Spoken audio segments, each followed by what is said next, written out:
Hi, and welcome to Passion for Truth Ministries. I'm Jim Staley. Today we have an exciting subject. I get an enormous amount of emails and a lot of phone calls, and people have been asking me to do this teaching for 6 years now plus. So every year I say I'm going to get around and do this teaching, but this is the year to teach on the Sabbath. So for whatever reason, the Lord is having me do this, and I'm excited about it. We're going to work through a lot of scriptures. We're going to determine at the end of this study what the Sabbath is, what it means for us today, and how do we keep it if we're supposed to keep it. So let's get started today talking about the Sabbath and work through the scriptures and see what they have to say. First of all, there are several questions that we'll need to answer. Number one is, does God even care? Does he care about the Sabbath whatsoever? Number two, who is it given to? Number three, why was it given, and how long was it to be given for? We'll also be talking about several myths about the Sabbath. Number one, what is the prophetic symbolism? We'll also be talking about that. Why don't we keep the Sabbath of the Bible today, and was it really changed? And then if it is for today, how do we keep it? I know that many of you will be thinking to yourself, you already have, some of you Bible students already have verses in your head in the New Testament that you're familiar with that seem to say that the Sabbath is done away with, that we don't have to keep it, that it's not relevant for today, that it was only for the Old Testament or for the New Testament Jews. So I'm going to bring these up right away so you know that we're actually going to cover every single one of those. So if we could go back to the screen, one of the ones we're going to cover is Colossians chapter 2, verse 16 says, "Let no one judge you for food or drink, new moons or Sabbath." We're going to talk about that. Romans 14:6 we'll talk about. Whoever observes the day observes it for the Lord. 1 Corinthians 16:1 we'll talk about, where Paul takes up a collection for the saints in Jerusalem on the first day of the week. And in Acts chapter 20, verse 7, where Paul's preaching on the first day of the week. A couple other ones we'll be talking about is Revelation 1:10, when John had a vision on, quote, the Lord's Day. We'll find out exactly what the Lord's Day is, and is it referring to Sunday. And then also, lastly, Galatians 4, where Paul talks about not going back to the elementary principles of the world. So what we want to talk about is we're going to find out, first of all, does God even care about the Sabbath whatsoever?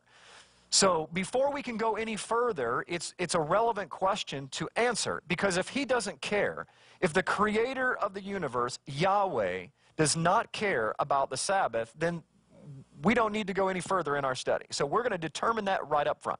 He says in Exodus chapter 20, verse 11, he says, "For in 6 days Yahweh made heaven and earth." And every time you see L-O-R-D in capital letters in your Bible, that is the actual tetragrammaton, or the Hebrew proper name for Yahweh, Yod-He-Vav-He. So you'll hear me say Yahweh whenever we read L-O-R-D, because that's what it actually says in the Hebrew. "For in 6 days Yahweh made heaven and earth, the sea and all that's in them, and rested the seventh day. Wherefore Yahweh blessed the seventh day," or the Sabbath day, "and hallowed it." So one of the very first things that we're going to be talking about, if he says, to answer the question, does he care, is right here in Exodus we find that he gives a commandment.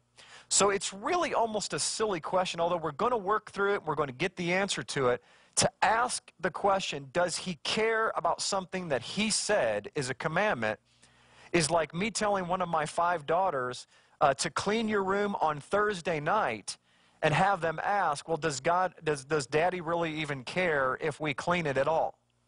And so I want to propose and submit that to you, that really even asking the question is really a strange question, because he's the potter, we are the clay. If he says to do something, then we should do it and not ask why, or if he really meant it. Because ultimately, isn't that what the enemy said in the garden? The serpent said, he didn't really mean for you to do that. You won't really die. There's always asking the question. But for the sake of argument, we're going to work through this. Back to the beginning. Acts chapter 3, verse 20 says this, and that he may send Yeshua the Messiah, what's his Hebrew name is Yeshua, who was preached to you before, whom heaven must receive until the times of restoration of all things, which God has spoken by the mouth of his holy prophets since the world began. And at what point on the timeline do you think he'll be restoring all things. Because listen, we have a very Greek mentality. We have a timeline that starts over here and ends over here. And so when we have to ask the question, when we come to Acts chapter 3, verse 20, when it says that at the end of time, he's going to restore all things. Well, at what point on this timeline is he going to restore all things? Is it going to be in the 21st century, sometime in the 21st century, sometime in the 20th century? Is he going to restore it to the times of the first century? Or is he going to restore it all the way back to when he said it was very good? Let's keep asking some serious questions here. Number one, can we agree that when our Creator made the heavens and the earth, that there were no flaws and that he made all things perfect? Number two, can we agree that everything that he made in the garden was perfect and he never intended or desired for anything to change for all eternity? And number three, would you agree with me that if Adam had not sinned, everything that was said to be very good would still be perfect and unchanged? Number four, would you agree with me that in the beginning all things were perfect, as we just established? Then Adam sinned, sent the world into a tailspin of constant groaning and imperfection. It says the whole world is groaning. But at some point in the future, when the Messiah comes back, he will restore all things back to the original state of perfection. And so we are going to answer these very serious questions because ultimately we all deserve that these questions to be asked and for every single one of them to be answered. If we move to Genesis chapter 2, we're going to find out that the motivation of God, the motivation of Yahweh is everything. On the seventh day, God ended his work which he had made. He rested on the seventh day from all his work which he had made. And God blessed the seventh day and sanctified it, because that in it he had rested from all his work which God created and made. And this is Genesis chapter 2. So not even into the 2 verses into the second chapter of the Bible, we are talking about a verse that is setting something apart. Matter of fact, the Hebrew word for set apart is kadosh, and we'll talk about that in just a minute. So if he set apart the seventh day in the garden when everything was said to be perfect, and it was never his intention for anything to ever change from that perfection, and the scriptures tell us that he is going to restore all things back to the beginning. Think about this. Isn't it logical to assume that the Sabbath on the seventh day was never intended to change? It was never intended to change. If he created Adam and Eve perfect, and he created the earth perfect, and all the animals perfect, and he created the sun, the moon, the stars, and the heavens perfect, and when he finished everything and rested on the seventh day, and he said, I hallow it, I set it apart, I make it completely different than all the rest of the days, I am making it holy, just like he sets us apart and makes us holy from the rest of the world. We're not like the rest of the world. We are set apart, the same exact word that's used in Genesis 2:2. We as believers are that exact same word. We are consecrated and dedicated, sanctified and set apart. And that's what he's doing all the way back in the garden. So the point is this: if he sets it apart in the garden before they sinned, then isn't it very logical to assume that Yahweh's entire intent and desire is for it to never, ever have changed? Let's go back to the restoration of the Sabbath when Yeshua comes back. I mean, let's find out if this is true. If it's true in the garden, it has to be true for all time. In Isaiah 66:22, it says this: For as the new heavens and the new earth, which I will make, shall remain before me, says Yahweh, so shall your seed and your name remain. In verse 23, and it shall come to pass that from one new moon to another, and from one Sabbath to another, shall all flesh come to worship before me, says Yahweh.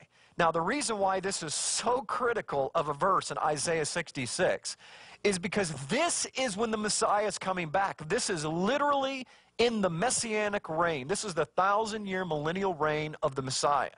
And during the millennial reign of the Messiah, he says right here that from one new moon to another and from one Sabbath to another, all flesh will worship him. So the question is begging, why would he even mention the word Sabbath or Shabbat in Hebrew here if there's no intention of the Sabbath being set apart or being holy. Zechariah 14, verse 16 says this, "And it shall come to pass that everyone that is left on the nations," now setting this up here real quick before we go back to it, is that Yeshua has just landed on the Mount of Olives, split it in two. Okay? So we are literally at the Day of Trumpets, the fall festivals where the Messiah comes back. He lands on the Mount of Olives, and he is beginning his millennial reign in Jerusalem. That's where Zechariah 14 is picking up. Verse 16, it says this, "And it shall come to pass that every one that is left of all the nations which came against Jerusalem shall even go up from year to year to worship the King," Yeshua, "Yahweh of hosts, and to keep the Feast of Tabernacles." Keeping the Feast of Tabernacles in the millennium as well. "And it shall be that whoso will not come up of all the families of the earth unto Jerusalem to worship the King, Yahweh of hosts, even upon them shall be no rain." So we are seeing not only in Isaiah that we are going to be keeping the Shabbat, what's called the Shabbat or the Sabbath, the seventh-day Sabbath, but right here in the millennium in Zechariah 14, we have a more than a hint, more than a clue. We have a direct command that all of the nations of the world must come up for the Feast of Tabernacles, and they must honor the Lord's Sabbath. And this is the importance of this is because we see this in the garden, and the logic says that he never intended for it to go away to begin with. We see this in the end. We see this in the millennium, which goes on for 1,000 years. The only question of time that we're asking about is right now, in between those two moments of time, and that's what we're going to find out today by searching the Scriptures. Because ultimately, this is what we have. If we believe that the Sabbath is not for today, then we have this strange paradox, because from 4000 BC to the time of Yeshua, Yahweh cares. God cares. Then from 30 AD to the present day, he doesn't care.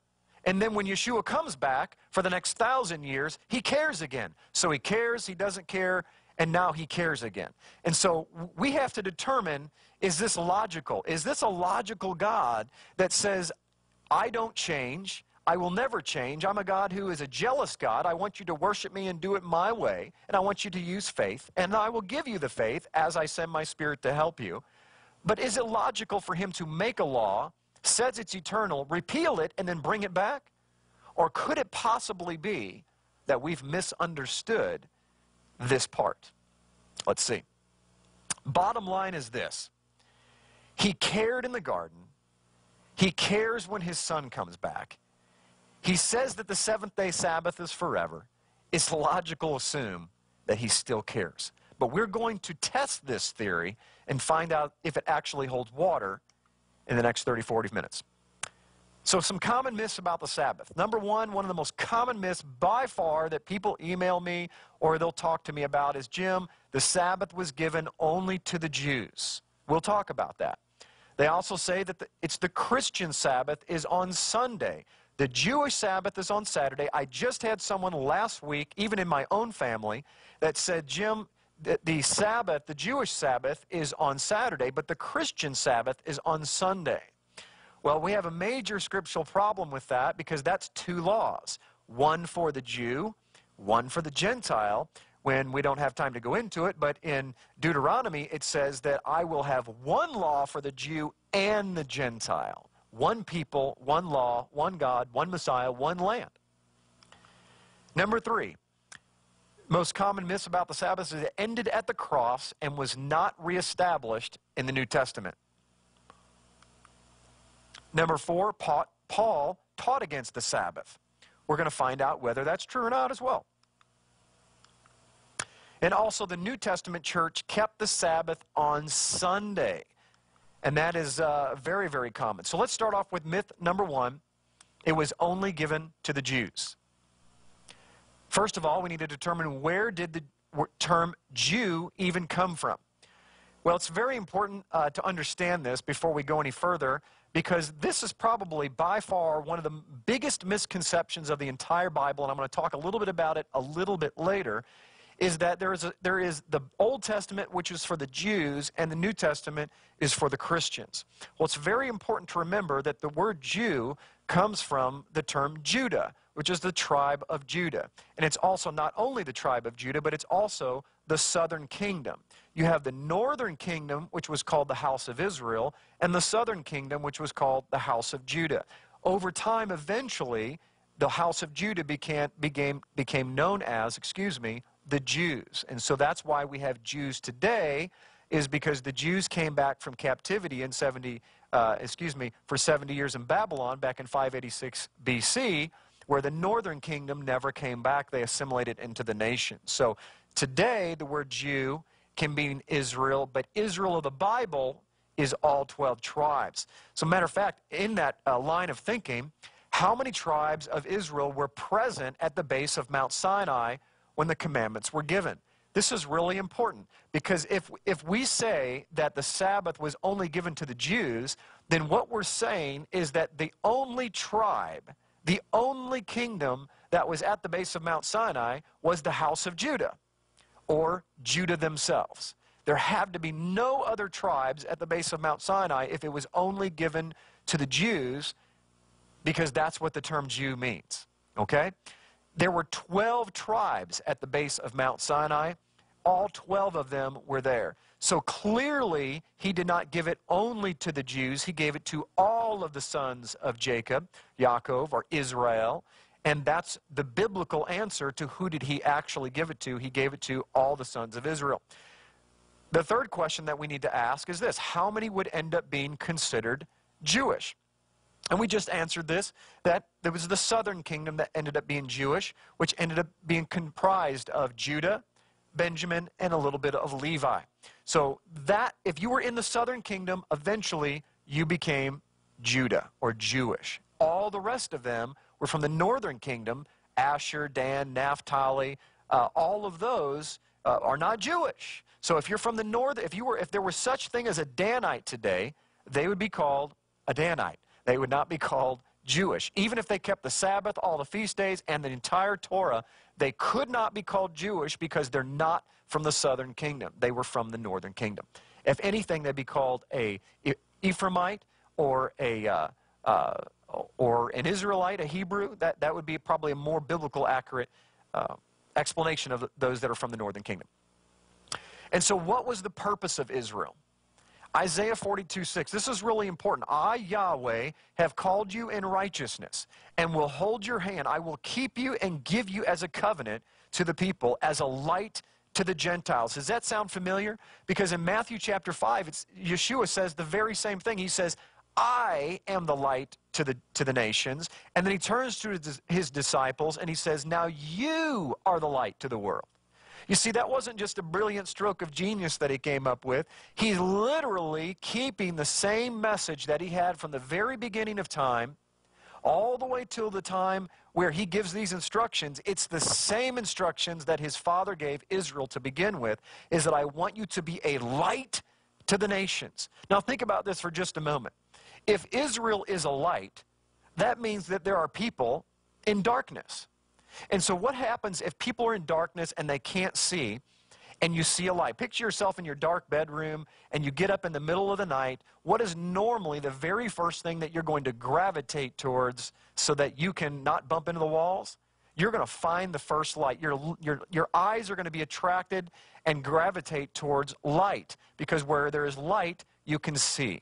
And so that is the whole illustration that God of Abraham, Isaac, and Jacob is trying to get across to his people, is that I have given you the truth, which is my light, which David says many times in the Psalms and throughout the Scriptures, that his truth is light, and a light unto my path, right? And he says, they are in darkness. I want you to take my truth, keep it so that I can bless you, so that they will be attracted to the light, and then they can join you. And that was the whole concept in Exodus when the Israelites left Egypt, and some of the mixed multitude came from the Egyptians. Some of the smart Egyptians defected from the army, and they said, you know what, their God's a little bigger than our God. I think I'll follow their God. And they defected, and they came with the Israelites, and Moses came to Yahweh and said, what are we going to do here? They're not native born. What should we do? And Yahweh said, absolutely allow them in. This is the first time we see grafted in happening in the Bible that we come to later in Romans chapter 11, where he says, let them be grafted in and let them be as native-born Israelites. The only thing I'm going to require of them is this, and it's the same thing, by the way, in Acts chapter 15, which we'll address a little bit later. Same halakhic decision. He says, have them be circumcised and have them keep my commandments, and they will be no different than any of my children. Okay? And so that's really important for us to understand right up front, that the purpose of Israel was to be a light to the nations. Unfortunately, they didn't do their job. So the Father had to send his Son down here to teach us how to do our job.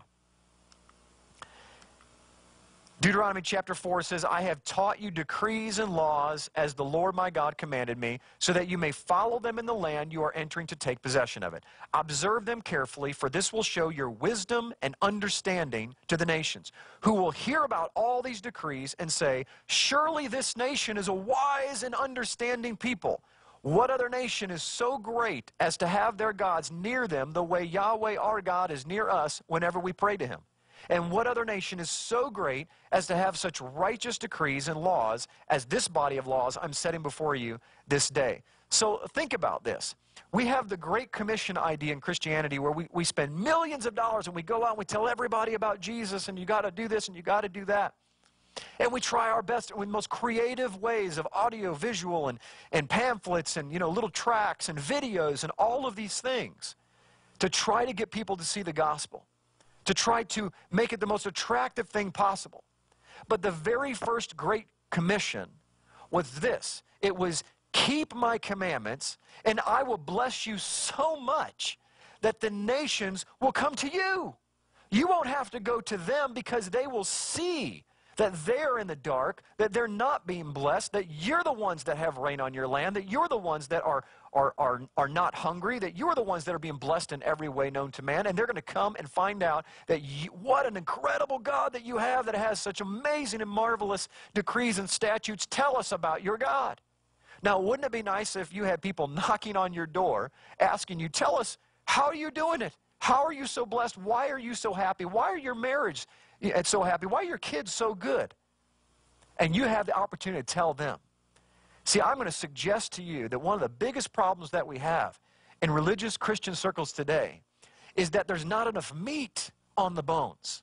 There's not enough of a growth in the garden, if you will. There's not enough life coming out of the life for that people can see the life and desire it. We have so many things that we offer them, and they see right through it, and they see dead bones. They see walking dead people, if you will. And I believe the Father wants to resurrect the bones and put the flesh and the sinews back on so that we can absolutely have life flowing out of us like a river that brings life to the nations. This is an interesting slide. Gentiles encouraged to keep the Sabbath in the Old Testament? This is one of the number one scriptures that people bring up, or number one concepts that people bring up, and they say, Jim, nowhere in the Bible does God tell Gentiles that they have to keep the Sabbath. And I say, really? Isaiah 56, let's see what it says. Also the sons of the stranger, Goyim, the Gentiles, and the sons of the Gentiles that join themselves to the Lord, to serve him and to love the name of Yahweh, to be his servants, every one that keeps the Sabbath from polluting it, and taketh hold of my covenant. Even them will I bring to my holy mountain, and make them joyful in my house of prayer. Their burnt offerings and their sacrifices shall be accepted upon my altar, for my house shall be called a house of prayer for all the nations. Do you hear what the great God of Abraham, Isaac, and Jacob is saying right here? He is saying that even the Gentiles, if they come, if is the key word, I-F, if they come and they keep my Sabbath and they keep from profaning it, I will accept them as my own people. And the key word there is if. Two important things he's saying in the scripture. First of all, he allows the Gentiles to come in and be his people. Number two, he puts a condition on it. You will be my people if you do what I tell you to do. It's no different than a father that tells his son that's 17 years old, that's kind of talking back, and he says, son, if you want to live in this house, you can finish the rest of it. You're going to play by my rules. You see, it works on earth. It works in every workplace. You can't just walk into a workplace and look at the rules as they train you on your first day and say, you know what, I'm going to choose this rule, but I don't really like this rule. I think I'm going to leave at 3 o'clock instead of 5:30. It doesn't work like that, or you don't stay very long. And I'm going to suggest that we have turned God from Creator Yahweh into our friend and buddy, where we have the choice to choose to serve Him when and how we want. Let's continue. We have one law for both. Exodus 12:49 says this, one law shall be for him that is homeborn, and unto the stranger that sojourns among you. So there's one law for us, and there's the same law for the Jews. The same law for all of Israel. See, doesn't that make a lot more sense that He has one law for one people, one nation, under God, indivisible, and with liberties and so on and so forth, in one land, under one king? It's all about one. The second you split it, we have issues. So here's the game plan. This is an illustration that I give quite a bit because I think it seems to help people understand what the purpose of Israel was. Think of Israel as a football team, and they are the captains of the team. So Yahweh wanted to get a team together because all of the teams went their own way and they didn't want to play in His stadium anymore. So finally He had to choose someone to get back into the stadium so that He could begin to bring the people back in one place, because they're in all their own stadiums, and He wants them in His stadium and to play on His field. So He chose the Israelites to be the captains of the team. Their job was to do this. Their job was to do what the owner of the team told them to do, to practice the way that the owner told them to practice, and to play the way that the owner told them to play. And if they did that, this would result in the team being so blessed that all of the other players from all the other teams would quit their teams, stop playing in their stadiums, which He didn't build, and they would come back to Yahweh's stadium. They would play on His team. They would beg to be on His team. Their light, quote, was supposed to show them the way. The light coming out of the stadiums would be so amazing that they would say, man, we don't even have light in our stadium. We can only play during the day. And they would come and be able to play on His turf, His way, and be blessed by His rules. Bottom line, the Sabbath was given to the whole world in Genesis chapter 2 when everything was perfect,